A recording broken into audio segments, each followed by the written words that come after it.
तब्बल 3 वर्षाचे प्रयत्न आणि 9 बैठकांनंतर नव्या लोकपाल कायद्याचा मसुदा तयार करण्यात आला। या मसुद्याप्रमाणे राज्याचे मुख्यमंत्री, त्यांचे सहकारी मंत्री आणि राज्यातले सनदी अधिकारी हे लोकपाल कायद्याच्या कक्षेमध्ये येतील। ज्येष्ठ समाजसेवक अण्णा हजारे यांनी लोकायुक्त कायद्याची मागणी लावून धरली होती। त्यांच्या मागणीनुसार 3 वर्षामधल्या 9 बैठकांनंतर लोकायुक्त कायद्याचा मसुदा तयार करण्यात आला आहे।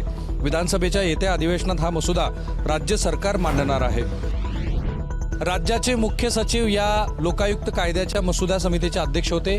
त्यांच्यासह शासनाचे 5 प्रतिनिधी आणि सिव्हिल सोसायटीतले 5 प्रतिनिधी अशा 10 सदस्यांनी मिळून या कायद्याचा मसुदा तयार केलेला आहे। कॅमेरा पर्सन काकासाहेब कांबळेसह मी राहुल कुलकर्णी, एबीपी माझा, उस्मानाबाद। राज्यपाल भगतसिंह कोश्यारी आणि भाजपचे प्रवक्ते खासदार सुधांशू त्रिवेदी यांनी छत्रपती शिवाजी महाराज यांच्याबद्दल केलेल्या वादग्रस्त वक्तव्याप्रकरणी खासदार उदयनराजे भोसले, आमदार शिवेंद्रराजे भोसले यांच्यासह संभाजीराजे भोसले यांनी संतप्त प्रतिक्रिया दिली आहे। राज्यपाल कोश्यारी आणि सुधांशू त्रिवेदी यांनी माफी मागावी अशी शिवरायांच्या तिन्ही वंशजांनी मागणी केलेली पाहायला मिळते। राज्यपाल भगतसिंह कोश्यारी आणि भाजपचे खासदार सुधांशू त्रिवेदी यांनी शिवरायांबद्दल केलेल्या आक्षेपार्ह वक्तव्याची सर्वसामान्य नागरिकांमध्येही तीव्र प्रतिक्रिया उमटलेली पाहायला मिळते। शिवसेना ठाकरे गटाच्या वतीनं मुंबईतल्या गिरगाव चौपाटीवरील त्या दोघांच्या विरोधात संतप्त निदर्शनं करण्यात आली। या आंदोलनादरम्यान ठाकरे गटातल्या शिवसैनिकांना पोलिसांनी ताब्यात घेतलं। शिवसेनेच्या ठाकरे गटाकडून औरंगाबादच्या क्रांती चौकात आणि कोल्हापुरातल्या छत्रपती शिवाजी महाराज चौकात राज्यपाल आणि त्रिवेदी विरोधात आंदोलनं करण्यात आली। या आंदोलनामध्ये राज्यपालांविरोधात घोषणाबाजीही करण्यात आली। शिवसेना ठाकरे गटाचे खासदार संजय राऊत आणि राष्ट्रवादीच्या खासदार सुप्रिया सुळे यांनी राज्यपालांवरती टीका केली। त्याचसोबत राज्यपालांना त्यांच्या पदावरून हटवण्यात यावा अशी मागणी राष्ट्रवादीचे प्रवक्ते महेश तपास यांनी राष्ट्रपतींकडे केलेली पाहायला मिळते। कॅमेरामन उत्तमसह राजू सोने, एबीपी माझा, मुंबई। बहुजन वंचित आघाडी आणि शिवसेनेतल्या ठाकरे गटाच्या गेल्या काही महिन्यांपासून बैठका सुरू असून आगामी मुंबई महानगरपालिकेच्या निवडणुकीत शिवशक्ती आणि भीमशक्तीच्या युतीचा प्रयोग होण्याची शक्यता आहे। शिवसेना ठाकरे गट आणि बहुजन वंचित आघाडी या दोन्ही पक्षांच्या प्रमुख नेत्यांमध्ये गेल्या काही महिन्यांपासून बैठका सुरू असल्याची सूत्रांची माहिती आहे। प्रबोधनकार.com या संकेतस्थळाच्या रिलॉन्चिंग निमित्त शिवसेना ठाकरे गटाचे प्रमुख उद्धव ठाकरे आणि बहुजन वंचित आघाडीचे प्रमुख प्रकाश आंबेडकर एकाच व्यासपीठावर आले होते। त्यामुळे आगामी महापालिका निवडणुकीच्या निमित्तानं पुन्हा एकदा शिवशक्ती आणि भीमशक्ती युतीचा प्रयोग होण्याची शक्यता वर्तवली जाते। शिवसेना ठाकरे गट सध्या राष्ट्रवादी आणि काँग्रेससोबत राज्यात आघाडीमध्ये आहे। या तिन्ही पक्षाची महाविकास आघाडी राज्यात सत्तेतही होती। त्यामुळं शिवसेना ठाकरे गट महाविकास आघाडीतून बाहेर पडून वंचितशी युती करणार का? काँग्रेसनं स्वबळाचा नारा दिला असला तरी राष्ट्रवादीबरोबर जुळलेली नाळ उद्धव ठाकरे कशी तोडणार? या संभाव्य युतीमुळे असे अनेक प्रश्न निर्माण झालेत। कॅमेरा पर्सन अजय गुप्तासह योगेश माने, एबीपी माझा, मुंबई।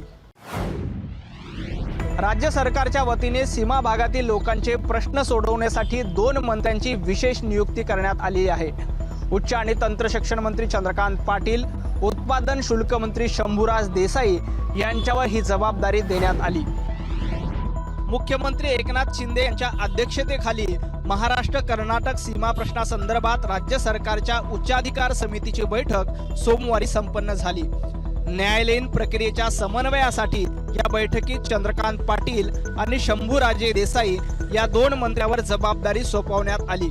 महाराष्ट्र कर्नाटक सीमा प्रश्नासंदर्भातली सुनावणी सर्वोच्च न्यायालयामध्ये प्रलंबित आहे। त्या संदर्भात उच्चाधिकार समितीला माहिती देण्यात आली। त्यानंतर या प्रकरणामध्ये पुढे काय करायचं या विषयावरही बैठकीत चर्चा झाली। सीमा प्रश्न हा महाराष्ट्रवासियांसाठी जिव्हाळ्याचा विषय आहे। हा प्रश्न सोडवण्यासाठी सर्वच राजकीय पक्ष एकत्र आहेत। सीमा प्रश्न लोकशाही आणि कायदेशीर मार्गाने सोडवण्यासाठी आम्ही कटिबद्ध आहोत आणि महाराष्ट्रातील लोक सीमावासियांसोबत आहेत अशी ग्वाही उपमुख्यमंत्री देवेंद्र फडणवीस यांनी यावेळी दिली। कॅमेरा पर्सन अजित शिवतरकर यांच्यासह नवनाथ बन, एबीपी माझा, मुंबई।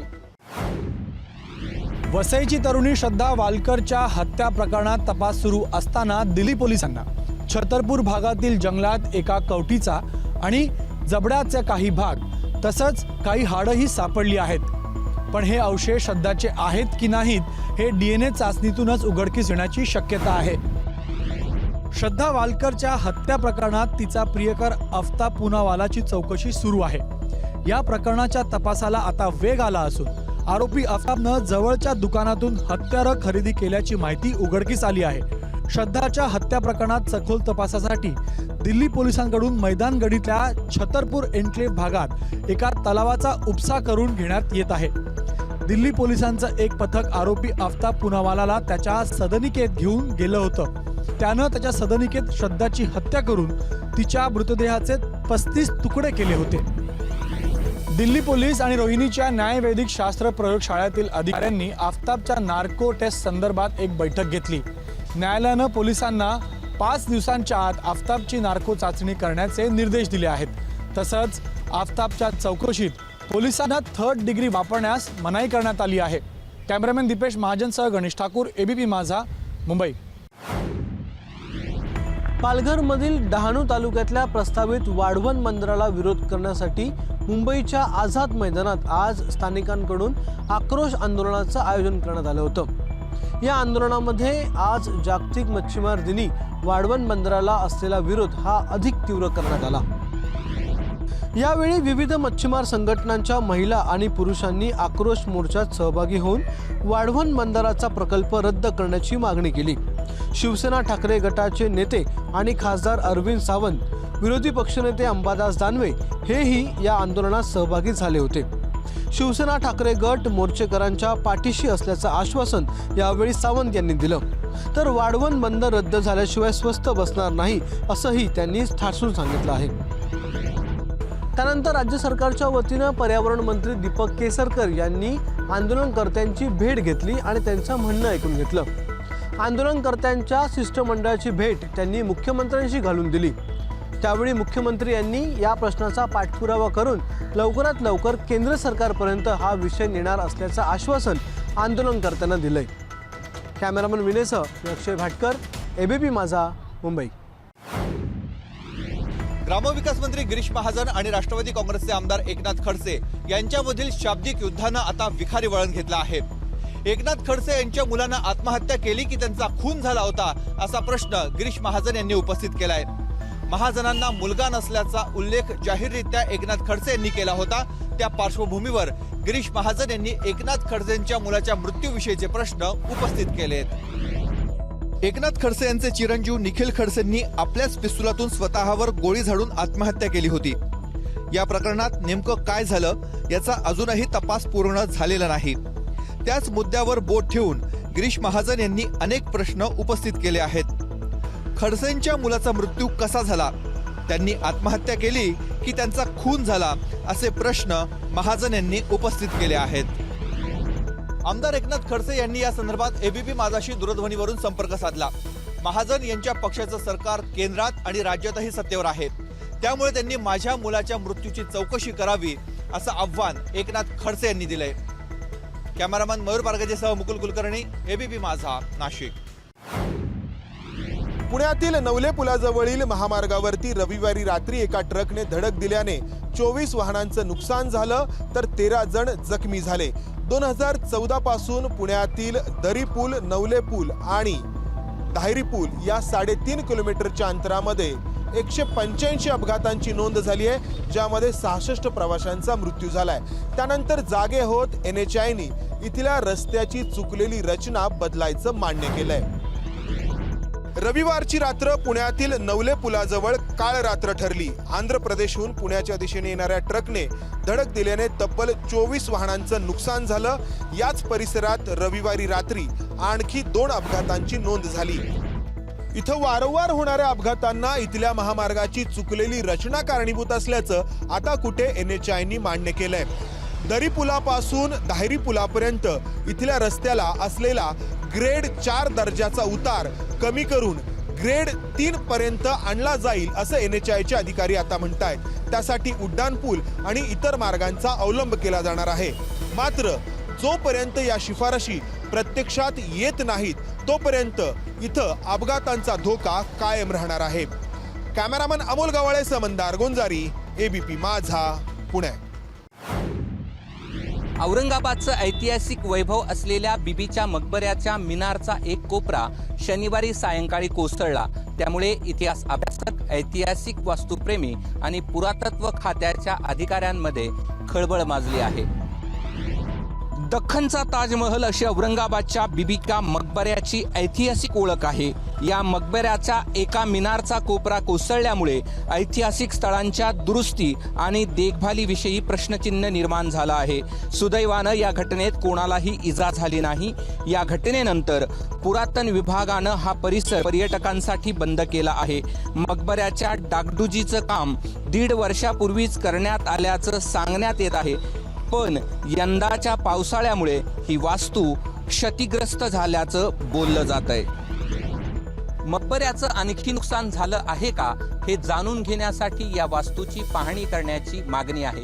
पण नुकसानग्रस्त मिनारात उगवलेल्या झाडाकडे पुरातत्व खात्याचं दुर्लक्ष कसं झालं हाही चर्चेचा विषय आहे. कॅमेरामन धनंजय दारुंटेसह मी कृष्णा केंडे, एबीपी माझा, औरंगाबाद. इंजिनिअरिंगच्या अंतिम वर्षाच्या एटीकेटीच्या विद्यार्थ्यांचा पुनर्मूल्यांकनाचा निकाल अद्याप जाहीर झालेला नसताना एटीकेटीच्या विद्यार्थ्यांचा परीक्षा घेतल्या जात असल्यानं मुंबई विद्यापीठाचा या निमित्तानं एक अजब कारभार पाहायला मिळतोय. इंजिनिअरिंगच्या अंतिम वर्षाच्या एटीकेटीच्या पुनर्मूल्यांकन निकालाआधीच एटीकेटी लागलेल्या हजारो विद्यार्थ्यांची आजपासून परीक्षा घेण्यात येत आहे. त्यामुळे एटीकेटीच्या या परीक्षेसंदर्भात विद्यार्थी गोंधळात असल्याचं चित्र आहे. मुंबई विद्यापीठात जूनमध्ये झालेल्या इंजिनिअरिंगच्या अंतिम वर्षाच्या परीक्षेचा निकाल ऑगस्टमध्ये जाहीर झाला. त्यानंतर एटीकेटी लागलेल्या विद्यार्थ्यांनी पुनर्मूल्यांकनासाठी अर्ज केला. पण 90 दिवस उलटूनही विद्यार्थ्यांच्या हातात पुनर्मूल्यांकनाचा निकाल आलेला नाही. पुनर्मूल्यांकनात आपण पास आहोत की नापास हे कळण्याआधीच विद्यार्थ्यांना एटीकेटीची परीक्षा द्यावी लागतीये. या संदर्भात शिवसेना ठाकरे गटाने पुनर्मूल्यांकनाचा निकाल जाहीर झाल्यानंतरच एटीकेटीच्या विद्यार्थ्यांची परीक्षा घ्यावी अशा प्रकारची मागणी मुंबई विद्यापीठाकडे केली आहे. मात्र मुंबई विद्यापीठाने अद्याप या संदर्भात कुठल्याही प्रकारचं उत्तर दिलेलं नाही. कॅमेरामन अरुण मार्गेसह मी वेदांत नाईक, एबीपी माझा, मुंबई. सलग 3 वेळा महाराष्ट्र केसरीचा मान विजेतेपद मिळवणारे पुणे पोलीस दलातील सहाय्यक पोलीस आयुक्त आणि पैलवान विजय चौधरी यांनी अखिल भारतीय पोलीस क्रीडा स्पर्धेत कुस्तीचं स्वर्ण पदक पटकावलं आहे. पुण्यातील वानोडीच्या SRPF गट क्रमांक 1 या ठिकाणी या स्पर्धेचं आयोजन करण्यात आलं होतं. विजय चौधरी हे सध्या पुणे पोलीस दलाच्या वाहतूक शाखेत स्वारगेट विभागात सहाय्यक पोलीस आयुक्त म्हणून कार्यरत आहेत. चौधरी यांनी 125 किलो वजनी गटात स्वर्ण पदकाची कमाई केली. विजय चौधरी यांना हिंद केसरी रोहित पटेल यांच्या मार्गदर्शनाचा लाभ झाला आहे. विजय चौधरी हे मूळचे जळगाव जिल्ह्यातील चाळीसगाव मधल्या सायगावचे रहिवासी आहेत. आगामी काळात जागतिक पोलीस क्रीडा स्पर्धेत भारतासाठी चमकदार कामगिरी बजावण्याचा निर्धार पैलवान विजय चौधरी यांचा आहे. कॅमेरामॅन राजेश बिडकरसह मी मिकी घई, एबीपी माझा, पुणे. कल्याणच्या एका थिएटरमध्ये सनी या नव्या मराठी चित्रपटाच्या शोची काही तिकीटं प्रेक्षकांनी बुक केली होती. पण त्यानंतर मात्र हा शो रद्द झाल्याचं थिएटर मालकांकडनं प्रेक्षकांना परस्पर कळवण्यात आलं. घडल्या प्रकारावरती दिग्दर्शक हेमंत ढोमे यांनी संताप व्यक्त केलाय आणि असं असेल तर मराठी चित्रपट चालणार कसे असा प्रश्नही त्यांनी विचारलाय.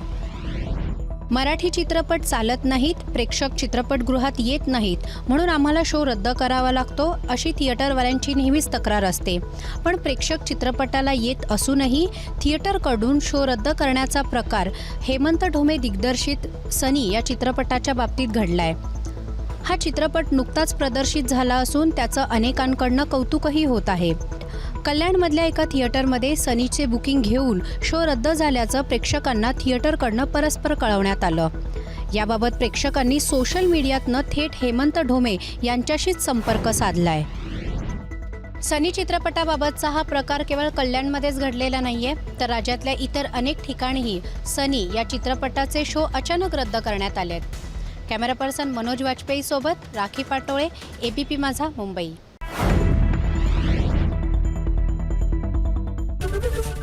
एबीपी माझा, उघडा डोळे बघा नीट.